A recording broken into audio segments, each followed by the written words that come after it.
Teeme ära talgupäev ikka maikuu esimesel laupäeval. Sellel aastal on veel eriti pikad pühad. Neljapäev on esimene, siis teine on reede, võetakse vabaks. Nii et saab üks pikk talgu nädalalõpp tulema. Kui me oleme kriisideks valmis, oma mured, haavatavused ja ka lahenduskäigud läbi mõelnud, siis tegelikult on ju asi lihtne. Kui ükskõik milline kriis meid tabab, siis tegelikult selle kriisi mõjud ei ole nii suured. Ja see on ka tegelikult see, mis viib meid ka kerksuskeskuste juurde.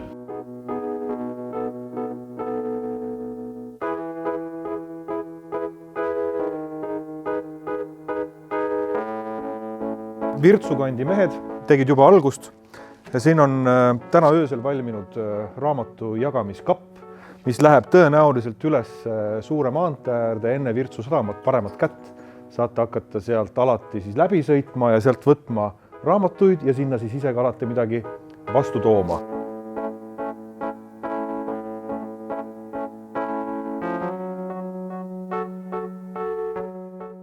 Et korra oleks vaja maha istuda kõik koos, kõik ägedad inimesed, kõik särasilmad. Eelkõige ongi need, kes on ka Teeme ära algatustega läbi aastaid neid, ma arvan, et ligi 200 000 inimest kaasas käinud. Ja mõtleks korra nendest kriisidest üle natukene, et mis saab siis 25 aasta pärast, et vaataks, mis täna on head, mida me tahaks siit kaasa võtta, et näiteks Teeme ära talgupäev oleks olemas ka 25 aasta pärast.